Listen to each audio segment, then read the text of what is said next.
24 के चुनाव से पहले देश में लोकतंत्र खतरे में है का फॉल्स नैरेटिव चलाया जा रहा है। मोदी की इमेज को निशाना बनाया जा रहा है। आज 80 किलोमीटर की दूरी पर मोदी और मोदी विरोधियों का मंच सजा था।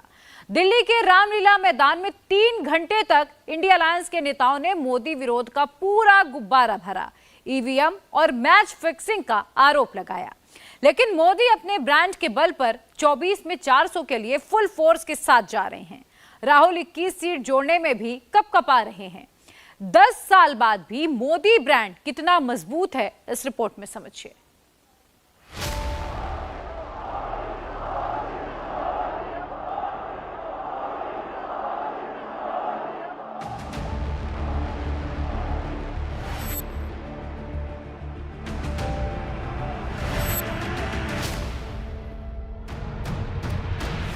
मोदी विरोधी इंडिया अलायंस मोदी की इमेज पर निशाना बना रहा है। ब्लेम गेम में लगा है, मोदी को कोस रहा है। लोकतंत्र खतरे में है का फॉल्स नैरेटिव बना रहा है। विपक्ष के तेवर धमकाने वाले हैं, मोदी को आंख दिखाने वाले हैं। यानी साफ साफ दिख रहा है, विपक्षी इंडी इस वक्त बिल्कुल पैनिक में है। तभी तो मोदी की गारंटी को चीनी माल बता रहे हैं, मैच फिक्सिंग का आरोप लगा रहे हैं। बीजेपी के लोग झूठ बोलने वाले लोग हैं। ये लोग यूरिया को भी चीनी बना देते हैं। ये लोग गोबर को भी हलवा दे करके परोस देते हैं। ये लोग आंख फोड़ करके चश्मा दे देंगे और फिर बोलेंगे देखो हमने चश्मा दिया। ये झूठी पार्टी है, इसलिए इन पे विश्वास मत कीजिएगा। मोदी जी कहते हैं कि उनका गारंटी मजबूत गारंटी है, गारंटी की बात करते हैं। हम बोलते हैं मोदी जी की गारंटी वैसी ही गारंटी है जैसे चाइनीज माल होता है। अंपायर किसने चुने? नरेंद्र मोदी ने। हमारी टीम में से मैच शुरू होने से पहले 2 खिलाड़ियों को अरेस्ट करके अंदर कर दिया। ये जो चुनाव हो रहा है, नरेंद्र मोदी जी इस चुनाव में मैच फिक्सिंग करने की कोशिश कर रहे हैं। लेकिन क्या 2024 में मोदी को रोकने का इंडिया अलायंस का यह हथकंडा कामयाब होगा? क्या विपक्ष के ब्लेम गेम से मोदी की इमेज डेंट होगी? क्या ब्रांड मोदी के डिक्लाइन का दौर शुरू हो गया है, या फिर ब्रांड मोदी जल्द खत्म होने वाला नहीं है? चुनाव से ठीक पहले मोदी की नेशनल अप्रूवल रेटिंग 78% पर पहुंच गई है। दिसंबर 2022 की अप्रूवल रेटिंग 60% थी, फरवरी 2023 में 67%, सितंबर 2023 में 65%, फरवरी 2024 में 75% और मार्च 2024 में 78%। ट्रेंड बता रहा है मोदी लगातार बढ़ते चले गए हैं। सितंबर 2023 से मार्च 2024 के बीच मोदी की रेटिंग में 13% का इजाफा हुआ है। दुनिया के 25 नेताओं में से सिर्फ 6 की पॉजिटिव रेटिंग है, जबकि 19 की नेगेटिव है। इनमें फ्रांस के इमैनुअल मैक्रोन, अमेरिका के जो बिडेन और यूके के ऋषि सुनक शामिल हैं। दुनिया ही नहीं, देश में भी मोदी पॉपुलैरिटी में राहुल गांधी से कोसों आगे हैं। मित्रों, हम सबको तय करना है कि हमें कर्फ्यू चाहिए या कावड़ यात्रा चाहिए। और यह हम सब इस बात को जानते हैं, यह देश मोदी जी की गारंटी पर विश्वास करता है। ये मोदी की गारंटी देश के अंदर एक स्वर से बोल रही है कि फिर एक बार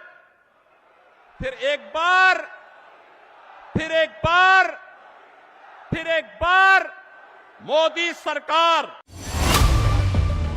एक सर्वे के मुताबिक देश के 55% वोटर मोदी को पीएम के रूप में देखना चाहते हैं, जबकि सिर्फ 14% राहुल गांधी को पीएम के रूप में देखना चाहते हैं। नॉर्थ जोन के 92%, ईस्ट जोन के 84%, वेस्ट जोन के 80% लोगों ने बतौर पीएम मोदी को फुल मार्क्स दिए हैं।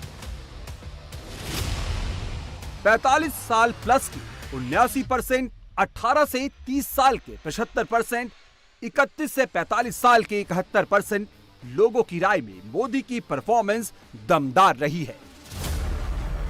गांव हो या शहर हो, टायर 1 सिटी हो या टायर 2 सिटी हो, महिलाएं हो या पुरुष हो, गृहिणी हो या छात्र छात्राएं हो, हर वर्ग में मोदी का क्रेज हर घंटे हर दिन बढ़ता जा रहा है। 24 की पूरी लड़ाई ही अब इस बात पर आकर टिक गई है कि मोदी है, इसलिए मोदी को ही चुनो, मोदी को ही वोट दो। इन आंकड़ों से भी आप इसे समझ सकते हैं। 2019 में बीजेपी को वोट देने वाले हर 3 में से एक वोटर यानी 32% ने मोदी के नाम पर वोट दिया। अगर मोदी पीएम का चेहरा नहीं होते तो ये वोट बीजेपी को नहीं मिलते। 2019 के लोकसभा चुनाव में एनडीए ने कांग्रेस के खिलाफ जो लीड ली, उसमें मोदी फैक्टर सबसे अहम था। 2019 में एनडीए को 27.5 करोड़ वोट मिले, जो यूपीए के 16.5 करोड़ वोटों से 11 करोड़ ज्यादा थे। इनमें से 8.5 करोड़ जो लीड मार्जिन का लगभग 80% है, ये लीड मोदी फैक्टर की वजह से बीजेपी को मिली। किसी ब्रांड के 4 स्टेज होते हैं: इंट्रोडक्शन, ग्रोथ, मैच्योरिटी और डिक्लाइन।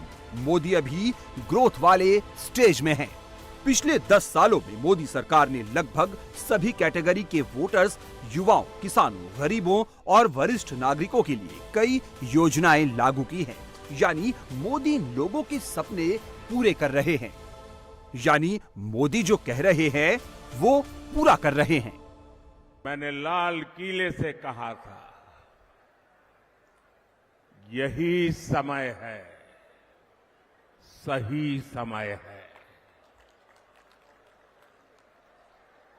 भारत का समय आ गया है। भारत चल पड़ा है। आज भारत में तेजी से आधुनिक इंफ्रास्ट्रक्चर बन रहा है। आज भारत इंफ्रास्ट्रक्चर के निर्माण पर अभूतपूर्व निवेश कर रहा है। आज हर सेक्टर में नौजवानों के लिए अनगिनत नए अवसर बन रहे हैं। आज देश की नारी शक्ति नए संकल्पों के साथ आगे आ रही है। आज भारत की साख दुनिया भर में, भारत की साख नई ऊंचाई पर है। इतना ही नहीं, पूरी दुनिया भारत को भरोसे से देख रही है। 2019 में मोदी के नाम पर बीजेपी को वोट देने वालों की संख्या जहां 32% थी, अगस्त 2023 में एक सर्वे में ये बढ़कर 44% हो गई। यानी बीजेपी को मिलने वाले आधे वोट अभी मोदी की वजह से मिल रहे हैं।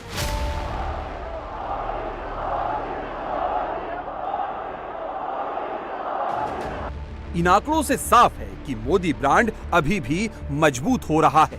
विपक्षी दल भी इस बात को मान रहे हैं, तभी तो मैच फिक्सिंग की बात कर रहे हैं। एक बार फिर ईवीएम का राग अलाप रहे हैं, देश की जनता को डरा रहे हैं, कह रहे हैं कि बीजेपी जीत जाएगी तो देश में आग लग जाएगी।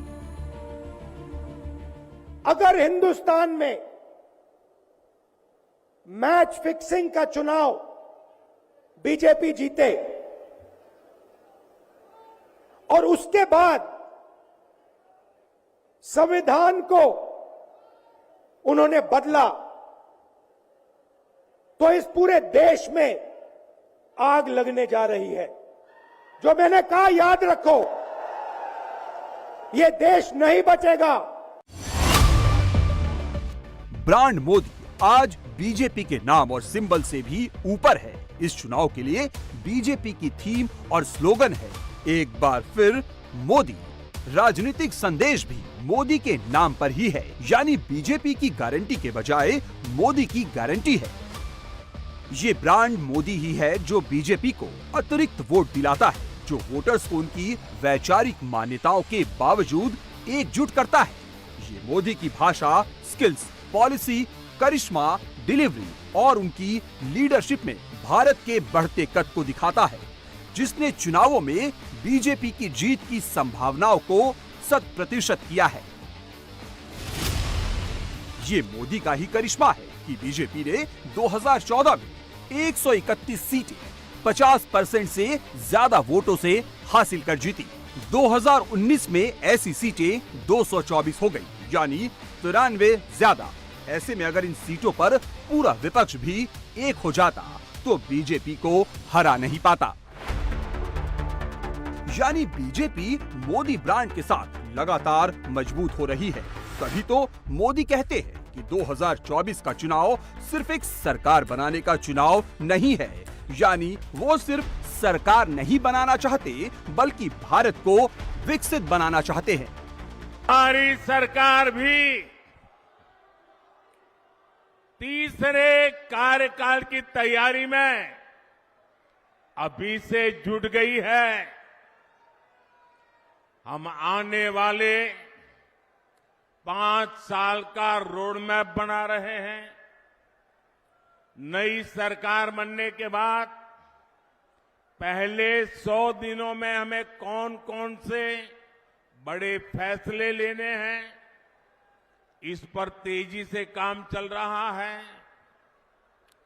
पिछले 10 वर्षों में विकास का जो मोमेंटम बना वो अब और तेजी से आगे बढ़ेगा।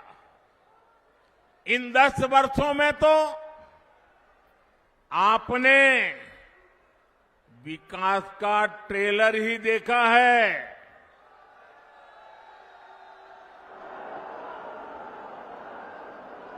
अभी तो हमें देश को बहुत आगे लेकर जाना है। भाइयों और बहनों, मोदी को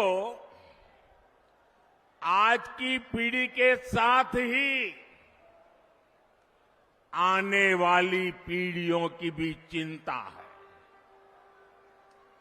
देश की आने वाली पीढ़ियों को पुरानी चुनौतियों में अपनी ऊर्जा ना खपानी पड़े, मैं इसके लिए भी काम कर रहा हूं। उधर प्रमुख विपक्षी दल कांग्रेस का हाल देख लीजिए। पिछले 3 लोकसभा चुनावों में 309 ऐसी सीटें हैं जहां पर कांग्रेस जीत ही नहीं पाई। वहीं बीजेपी सिर्फ 199 सीटें नहीं जीती है।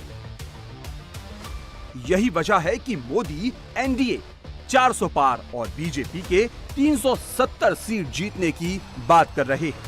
मोदी ऐसे ही दावा नहीं कर रहे, बल्कि इसके पीछे पूरा कैलकुलेशन है। बीजेपी ने 2019 में 303 सीटें जीती थी। ऐसे में बीजेपी को इन 24 सीटों पर 100% का स्ट्राइक रेट मेंटेन करना होगा, जबकि 35 सीटें ऐसी हैं जिसे 2014 में बीजेपी जीती थी और 2019 में हार गई। यानी इन सीटों को जीतना होगा। 2019 में 72 सीटों पर बीजेपी दूसरे नंबर पर थी। इनमें से 17 सीटों पर 5% से कम मार्जिन से हारी थी। यानी इन 72 सीटों पर अगर 5% का स्विंग बीजेपी के फेवर में होता तो इनमें से 39 सीटें बीजेपी के पास आ सकती हैं। मोदी की बढ़ती पॉपुलैरिटी के साथ बीजेपी के लिए ये बहुत मुश्किल टास्क नहीं है, लेकिन कांग्रेस को अगर 24 में लड़ना है तो राहुल गांधी को लड़ना होगा। प्रधानमंत्री मोदी, मुख्यमंत्री योगी आज मेरठ में थे और अखिलेश यादव दिल्ली में। बीजेपी के लिए आज कई अच्छी खबरें आई और अखिलेश को कोई बैड न्यूज दी गई। जयंत चौधरी ने मोदी योगी के साथ पहली बार मंच साझा किया। योगी जहां एक एक सीट जोड़ रहे थे, वहीं अखिलेश से साथी एक एक करके उनका साथ छोड़ रहे हैं। आज अखिलेश के पीडीए की एक पैरोडी भी लॉन्च हो गई। ये किसी और की नहीं, पल्लवी पटेल ने ही लॉन्च कर दी। नाम है पीडीएम, यानी कि पिछड़ा, दलित और मुसलमान। पल्लवी पटेल अब साइकिल के रास्ते से अलग हो गई।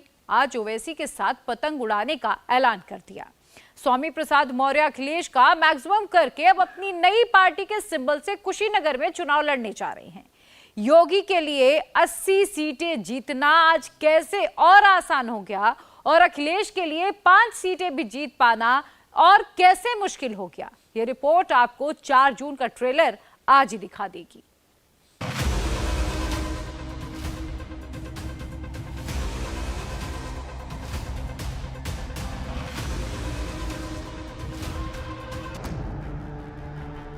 मेरठ में प्रधानमंत्री के मंच पर पूरे यूपी का सियासी और जातीय समीकरण दिखा। मोदी ने यहीं से पश्चिम यूपी, बुंदेलखंड, अवध और पूर्वांचल की एक एक सीटों का हिसाब लगा दिया। यूपी की 80 सीटों का रुझान क्या होगा ये बता दिया। 2024 में टारगेट 2014 और 2019 से भी बड़ा है, क्योंकि मोदी का मिशन तभी पूरा होगा जब पार्टी 2014 के चुनाव में जीते 73 सीटों के आंकड़े को पीछे छोड़ेगी। मोदी की पहली परीक्षा वेस्टर्न यूपी से ही होगी। पश्चिमी यूपी में लोकसभा की 27 सीटें हैं। इनमें से 7 सीटें वो भी है जहां पहले फेज में चुनाव होना है। 2019 के लोकसभा चुनाव में पहले चरण की 7 सीटों पर बीजेपी का प्रदर्शन अच्छा नहीं रहा था। इन 7 सीटों पर बीजेपी सिर्फ 2 सीटें जीत पाई, जबकि 5 पर एसपी बीएसपी गठबंधन को कामयाबी मिली थी। बीजेपी मुजफ्फरनगर सीट 6,526 वोटों के करीबी अंतर से जीती, तो कैराना में भी जीत का मार्जिन 1 लाख से कम रहा। लेकिन इस बार अलायंस बदल गए हैं। 2019 में जो 7 थे अब वो अलग है। जयंत चौधरी इस बार बीजेपी के खेमे में आकर 2 सीटों पर चुनाव लड़ रहे हैं। पहले फेज में जयंत के लिए बिजनौर सीट जीतना चैलेंज होगा, जिस पर 2019 में बीएसपी ने जीत हासिल की थी। दूसरे चरण में भी यूपी की 8 सीटों पर चुनाव होगा। इस फेज की 8 सीटों में से 7 पर बीजेपी का कब्जा है, जबकि अमरोहा सीट पर बीएसपी के दानिश अली को सफलता मिली।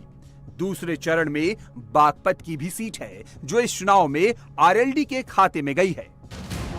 प्रधानमंत्री ने 2014 में भी चुनाव प्रचार के आगाज के लिए मेरठ को चुना था। 2024 में भी उन्होंने यूपी में चुनावी अभियान की शुरुआत मेरठ से ही की। किसानों से नफरत करने वाले इंडी गठबंधन ने चौधरी चरण सिंह जी को भी उचित सम्मान नहीं दिया। जब चौधरी साहब को भारत रत्न पर संसद में चर्चा हो रही थी, तब इंडी गठबंधन ने पार्लियामेंट के अंदर जो किया वो पूरे देश ने देखा है। जब हमारे छोटे भाई जयंत चौधरी संसद में चौधरी चरण सिंह जी के भारत रत्न के सम्मान को लेकर के बोलने के लिए खड़े हुए, तो उनकी आवाज को रोकने की कोशिश की गई। भाई जयंत चौधरी को अपमानित करने का प्रयास किया गया। कांग्रेस और सपा को देश के किसान, इस क्षेत्र के लोगों की घर घर जाकर के माफी मांगनी चाहिए। 2019 के चुनाव में मेरठ में बीजेपी को सिर्फ 629 वोटों के अंतर से जीत मिली थी। बीजेपी के राजेंद्र अग्रवाल ने बीएसपी के हाजी याकूब को कड़े संघर्ष के बाद हराया था। इस बार मेरठ में बीजेपी ने अरुण गोविल को अपना उम्मीदवार बनाया है। प्रधानमंत्री ने टीवी के राम के लिए वोट मांगे तो उसका संदेश ब्रज से लेकर अयोध्या तक गया। यूपी में योगी सरकार के 7 सालों में कानून व्यवस्था की स्थिति में काफी सुधार हुआ है। सांप्रदायिक दंगों में भारी कमी आई है। बीजेपी न सिर्फ मोदी के नाम पर वोट मांग रही है, जनता को ये याद भी दिला रही है विपक्षी सरकारों के दौरान यूपी में क्या हुआ था। यह क्षेत्र इस बात का गवाह है, समाजवादी पार्टी और कांग्रेस की सरकारों के समय इस क्षेत्र ने उनकी दंगा पॉलिसी को झेला है। उनके कर्फ्यू के उन यातनाओं को झेला है। और बहनों भाइयों, जब भी ये समाज जाति के नाम पर बटा होगा, तमाम परिवारवादियों के माध्यम से समाज को बांटने का कुछ ही चेष्टा होगी, उसका खामियाजा ये दंगावादी और कर्फ्यूवादी लोग उठा करके न केवल आपकी आजीविका पर प्रहार करेंगे, बेटी और व्यापारियों की सुरक्षा पर प्रहार करेंगे, बल्कि इनके माध्यम से यहां के विकास को बाधित करने का भी प्रयास होगा। बीजेपी के प्रचार की सेंटर में मोदी की गारंटी और यूपी सरकार का लॉ एंड ऑर्डर है। मोदी की गारंटी का असर मध्य प्रदेश, छत्तीसगढ़ और राजस्थान में भी दिख चुका है। अब बारी उत्तर प्रदेश की है। मित्रों, हम सबको तय करना है कि हमें कर्फ्यू चाहिए या कावड़ यात्रा चाहिए। और यह हम सब इस बात को जानते हैं, यह देश मोदी जी की गारंटी पर विश्वास करता है। ये मोदी की गारंटी देश के अंदर एक स्वर से बोल रही है कि फिर एक बार